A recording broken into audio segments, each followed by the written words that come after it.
Welcome to the YouTube channel, guys. Do me a favor, subscribe, hit that like button, comment below. Alright, in this one we're gonna react to Inside the Life of Qatar's royal family.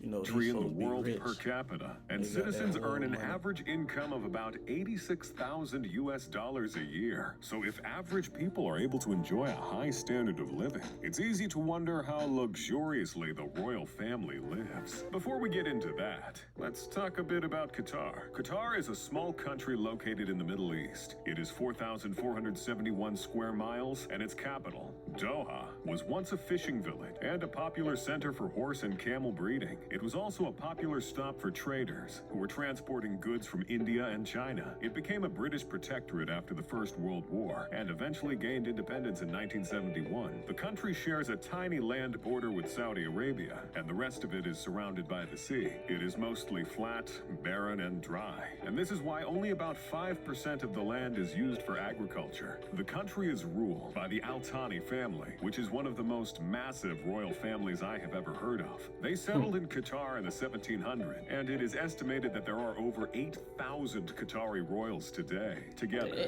they possess a collective wealth of People want messing 335 about, billion US dollars. The family comprises of four main factions: Bani Qasim, Bani Ahmed, Bani Jabir, and Bani Tamer. There have been four main leadership transitions, and they were all abdication. The current emir is Tamim bin Hamad Al Thani, who was preceded by his father, Hamad bin Khalifa Al Thani, who ruled Qatar from 1995 to 2013. The position was supposed to have been his brother's, but Jassim bin Hamad bin Khalifa Al Thani was simply not interested in becoming the emir. Apparently, in 2003, he stepped down from the position of crown prince. He reportedly sent a letter to his father saying, "The time is appropriate to step down and prepare for a successor." He added that he had only accepted that position initially because of sensitive circumstances. He now lives a peaceful life with his wife, Sheikha Butena bint Hamad Al Thani, and their 8 children. Hamad bin Khalifa Al Thani, the dad, was born in January 1952, and at the time this video was created, he was 70 years old. He has 3 wives and 24 children. Yes, you heard that correctly. 11 sons and 13 daughters. The current emir is his son with his second wife, Sheikha Moza bin Nasser Al Misnad. Before he abdicated the throne, he contributed significantly to the economic development of Qatar. In 2005, he founded the Qatar Investment Authority, QIA, and invested over $100 billion. Here is a list of what QIA has acquired Where are they so getting their far. money from, though? Firstly, there's Harrods, which Is some it refer from to as the oil or most what? luxurious department store in the United Kingdom. This store is so luxurious that it has held royal warrants for Queen Elizabeth II, the Duke of Edinburgh, the Prince of Wales, and Queen Elizabeth, the Queen Mother. There is even a dress code. You won't be allowed to enter if you're wearing cycling shorts, flip-flops, thong sandals, swimwear, beach shorts, or dirty clothing. But enough about Harrods. QIA has also acquired the Printemps department store in Paris. This store opened in 1865, so it has a lot of historical value. It is also one of the world's leading department stores for fashion and luxury items. Apart from department stores, they also acquired Paris Saint-Germain FC, a French football club. They have stake in Porsche, Miramax Films, a $100 million investment in Chernin Group, a 1% stake in Louis Vuitton Moet Hennessy, 6% stake in Credit Suisse, 12.6% stake in Barclays, and several others. Unknown to many, Qatar is actually the largest property owner in London. Let's take a look at some of the impressive properties they own. They ain't In messing London, about, their holdings include the United Kingdom's tallest building, the Shard. This magnificent structure is described as an icon of modern London, a vertical city where people can live, work, and relax. Inside, you can find world-class offices, the 5-star Shangri-La Hotel, award-winning restaurants, and residences for some of the wealthiest. It also contains the highest viewing gallery in the UK, where you can enjoy breathtaking views of London. I ain't getting on Qatar that. also owns Don't the do Intercontinental London Park Y'all Lane seen that? Hotel. Breathtaking. Look at that. Man, you see this? Ain't no way.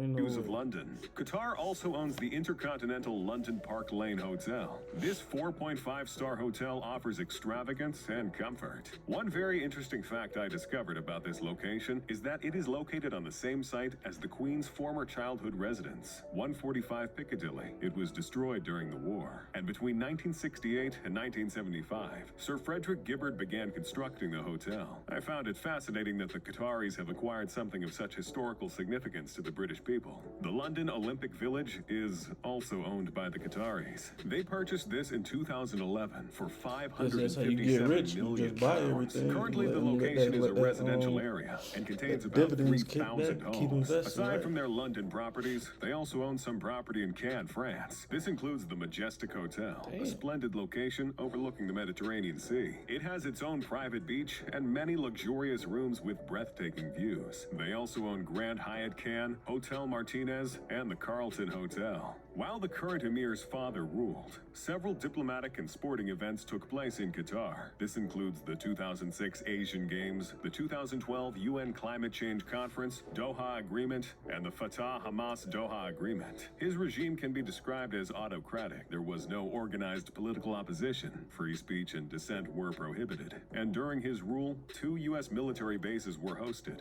He was also integral in the formation of the news media group Al Jazeera. Thus, you can say that he set a solid foundation for his son to follow. Since Emir Tamim bin Hamad Al Thani took over, he has worked to improve Qatar's international profile. One of the main ways he achieves this is by hosting sporting events. He founded Oryx Qatar Sports Investments and helped to bring the 15th Asian Games in Doha to fruition. He was voted the best sports personality in the Arab world by Egypt's Al Aram. The country will host the Football World Cup in 2022, Well, they and it is just already expected that did, over so. $200 billion will be spent on infrastructure in anticipation of the event. The Emir currently holds a bachelor's and a master's degree from USC. It is alleged that during his studies, he attended several military exercises and vacationed in a variety of countries like France, Monaco, Algeria, and the United Kingdom. Therefore, many have questions about when he actually found the time to focus on his studies. One professor claims that when his handlers delivered a final paper, it was placed in a bag along with a Rolex watch, which he returned.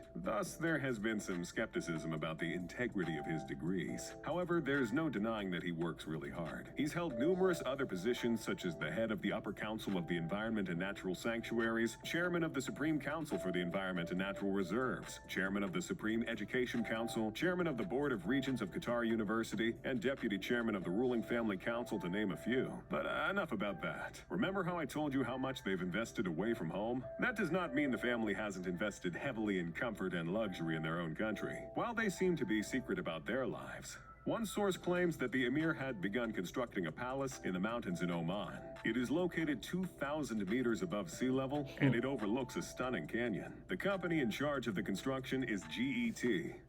But the thing is, though, it's a lot of speculation. Well, I guess it's been proven that a lot of this labor and stuff is coming from, you know, off the backs, off the literal blood and sweat of others. So, hey.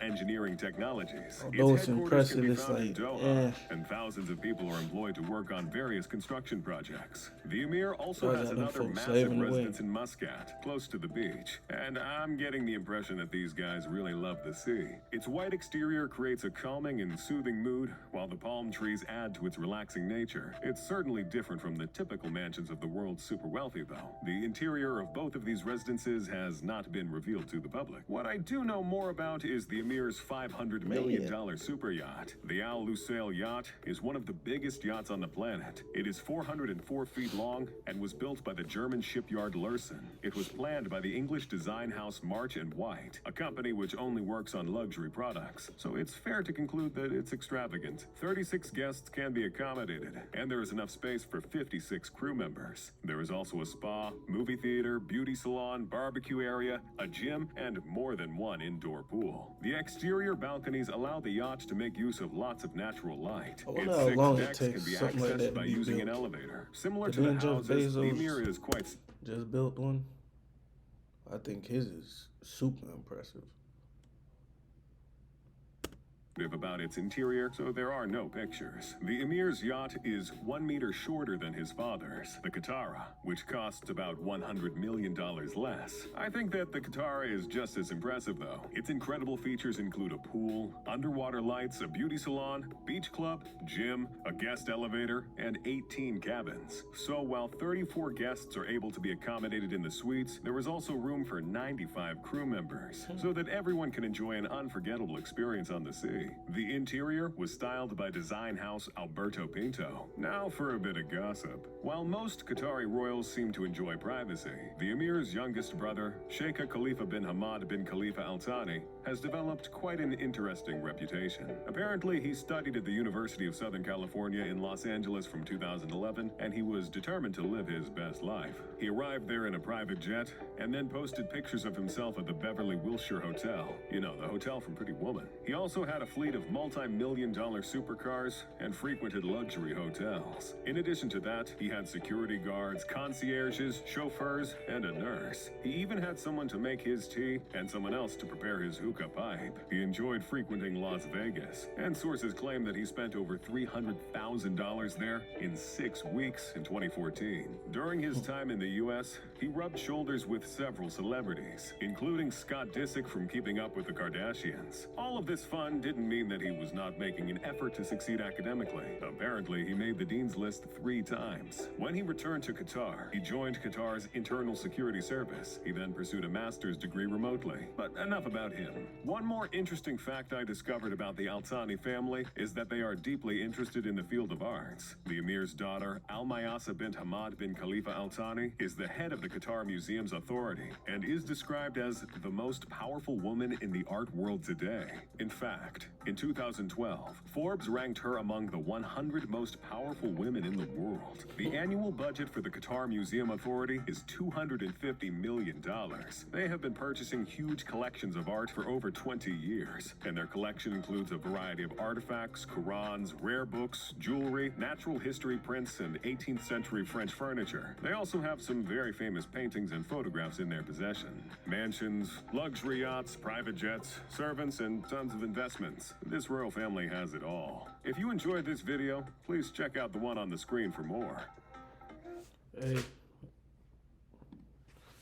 do me a favor, like the video, subscribe, comment below. Let me know what y'all want me to react to, and yeah, peace.